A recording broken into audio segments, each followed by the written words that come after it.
Bismillahirrahmanirrahim. Assalamualaikum warahmatullahi wabarakatuh. Selamat pagi, salam sejahtera bagi kita sekalian. Jumpa lagi dengan Aang Munawar yang selalu memberikan inspirasi tanpa konspirasi.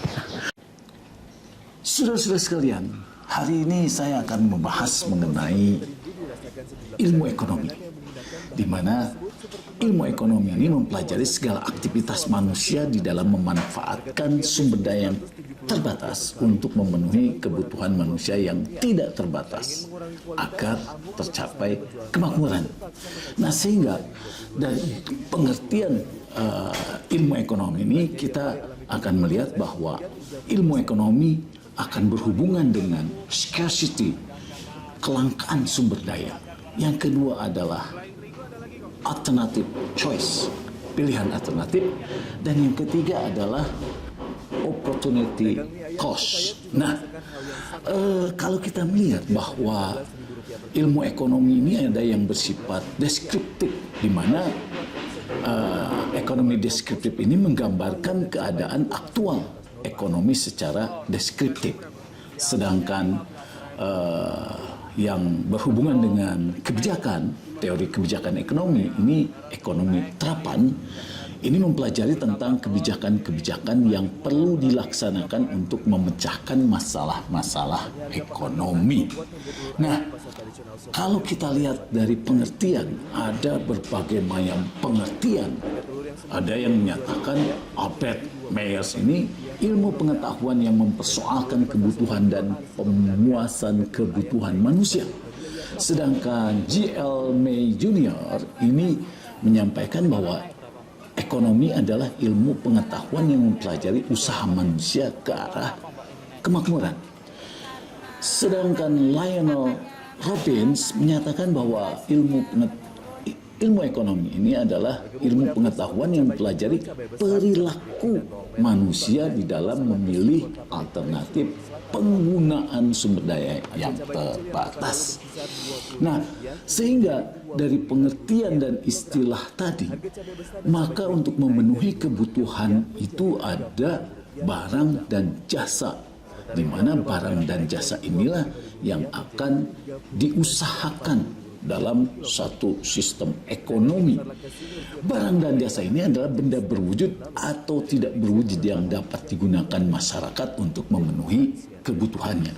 Nah, secara umum bahwa barang dan jasa ini ada yang bersifat ekonomi dan bersifat bebas, di mana barang ekonomi ini adalah barang pemenuhan kebutuhan masyarakat yang sifatnya langka sehingga untuk memperolehnya diperlukan pengorbanan atau biaya.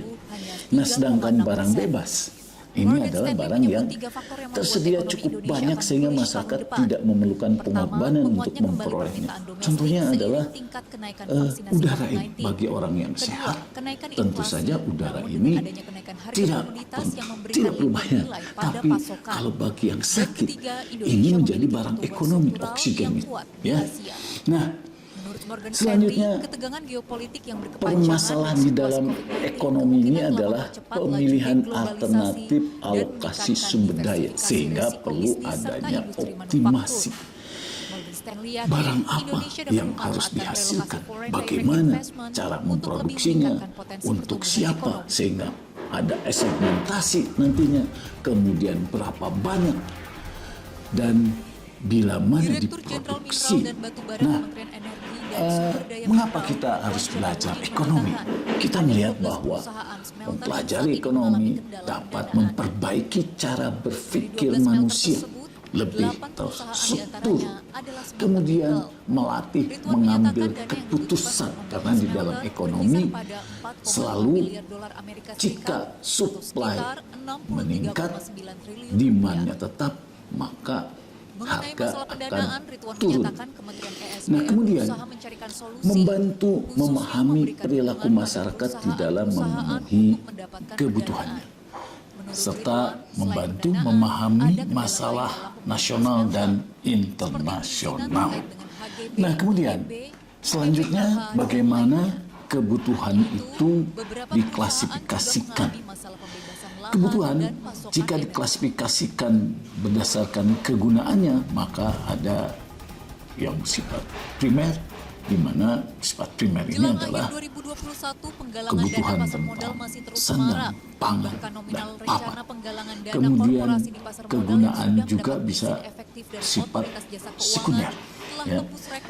Dan sekunder ini sesuai dengan kemampuan masyarakat ini akan terus tumbuh. Dan semakin tumbuh maka ada kebutuhan tersier. Nah, berdasarkan sifat maka ada yang sifatnya jasmani dan rohani. Sifat jasmani tadi yang kita sampaikan bahwa kebutuhan sandang, pangan, papan itu bersifat jasmani, sedangkan rohani adalah bagaimana kebutuhan-kebutuhan yang sifatnya ukhrawi. Di antaranya adalah bahwa manusia hidupnya tidak hanya di dunia saja tetapi ada di akhirat, dan bagaimana kita memenuhi kebutuhan-kebutuhan akhiratnya. Kemudian selanjutnya adalah kebutuhan berdasarkan waktu, di mana kebutuhan saat ini kita sedang lapar, sedang haus, maka saat itulah Anda membutuhkan makanan maupun minuman. Sedangkan masa yang akan datang berarti kebutuhan itu direncanakan. Apakah dari sekarang saatnya mahasiswa sedang belajar, kemudian setelah lulus ini harus mendapatkan pekerjaan sehingga menghasilkan pendapatan. Nah, selanjutnya adalah berdasarkan subjek, berarti subjeknya bisa individu, bisa kolektif. Nah, kemudian pemuas kebutuhan ini bisa cara memperolehnya bisa bersifatnya ekonomis maupun bebas. Nah, berdasarkan cara memperoleh kebutuhan ekonomi berarti barang-barang ekonomi ini setiap kita ingin memenuhi kebutuhannya berarti kita harus mengeluarkan uang atau utang. Yang kedua yang bebas adalah sifatnya kita menghirup udara segar ya bagi yang sehat, tapi ada seseorang yang sedang sakit yang butuh oksigen, itu menjadi barang ekonomi. Nah, kemudian berdasarkan kegunaan maka pemenuhan kebutuhan itu bisa sifatnya konsumtif maupun produktif. Nah, kalau kita melihat bahwa kendaraan itu bisa disebut konsumtif, bisa juga bersifat produktif. Manakala sekarang banyak yang sambil dia kuliah, kemudian dia punya kendaraan, kemudian dia bisa menggunakannya untuk mengantarkan barang, mengantarkan orang, ya, itu bersifat produktif.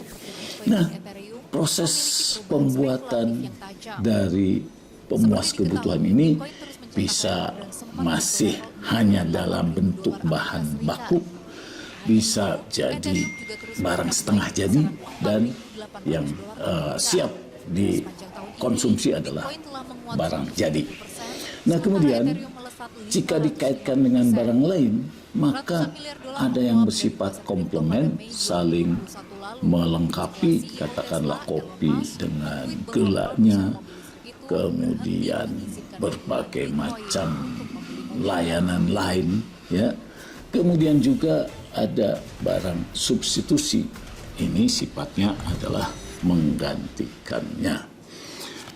Nah, kalau kita lihat bahwa aliran ekonomi, maka saya membatasi katakanlah dalam 3 aliran saja. Maka secara garis besar aliran ekonomi ini ada aliran klasik, di mana aliran klasik ini aliran ekonomi yang menyatakan bahwa pemenuhan kebutuhan manusia diserahkan pada mekanisme pasar karena ada invisible hand yang akan selalu mengarahkan pada keseimbangan sehingga tidak diperlukan campur tangan pemerintah untuk mencapai kemakmuran masyarakat.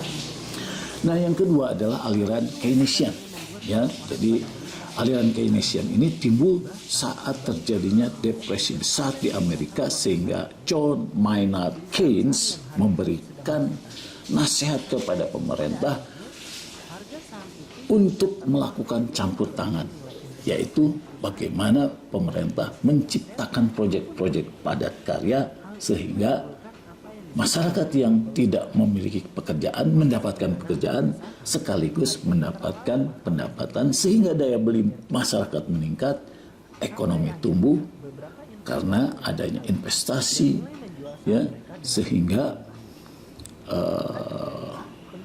dalam perekonomian itu terus bisa dihasilkan demand dan supply, dan untuk supaya menjaga kestabilan pemenuhan kebutuhan dalam negeri, maka pemerintah bisa menerapkan pajak ekspor. Nah, kemudian yang ketiga adalah aliran monetaris. Aliran monetaris ini menyatakan bahwa pemenuhan kebutuhan manusia diserahkan pada mekanisme pasar, namun pemerintah harus menjaga kestabilan moneter dengan menjaga tingkat inflasi, tingkat suku bunga, dan jumlah uang yang beredar sehingga nilai kurs berada pada tingkat yang stabil. Nah, metodologi ilmu ekonomi ini kalau kita lihat mulai dari teori ekonomi, teori yang membahas, menjelaskan, memprediksi gejala atau fenomena saling keterkaitan antar variabel dalam perilaku masyarakat. Sehingga memang dengan teori ini bisa memprediksi dengan tepat. Katakanlah kalau jumlah suatu barang terus bertambah, permintaannya tetap pasti harganya akan turun, ya. Dan begitu sebaliknya. Kemudian model ekonomi adalah pola keterkaitan antara variabel yang dapat dipresentasikan secara verbal, tabulasi, diagram, dan matematis. Kemudian model ekonomi ini penyajian pola hubungan antara variabel dalam suatu sistem ekonomi yang di dalamnya terkandung suatu deskripsi verbal dan atau analogi dari beberapa fenomena yang terjadi dalam dunia nyata. Sedangkan variabel-variabel ini adalah ukuran yang nilainya dapat berubah dari waktu ke waktu, di mana variabel ini ada variabel yang bersifat dependen, terikat, maupun variabel bebas, independen. Nah, kemudian deduktif dan induktif. Deduktif ini adalah pengambilan kesimpulan untuk hal khusus dari fenomena yang berlaku secara umum. Jadi kalau hal khusus misalnya harga cabai di pasar, ya, harga cabai bisa meningkat menjadi 120.000 per kilo secara khusus cabai, tetapi secara berlaku umum terjadi kelangkaan, ya, karena adanya hujan sehingga banyak yang mati, banyak yang kena penyakit sehingga gagal panen. Sedangkan induktif adalah mengambil kesimpulan untuk hal-hal umum dari fenomena yang berlaku khusus, ya. Nah, kemudian ceteris paribus dan fallacy of composition, ya. Jadi dalam ilmu ekonomi sering penyederhanaan model dengan mengasumsikan faktor lain konstan. Itulah yang namanya ceteris paribus. Sedangkan policy of composition ini adalah apa yang baik dalam skala kecil belum tentu baik dalam skala besar, ya. Nah, kemudian selanjutnya adalah ekonomi, metodologi ekonomi ini ada ekonomi positif dan ekonomi normatif. Ekonomi positif mempelajari perilaku ekonomi secara apa adanya, ya, sehingga berdasarkan data-data yang ada, ya, dirangkum dan bagaimana perubahan perilaku dari waktu ke waktu.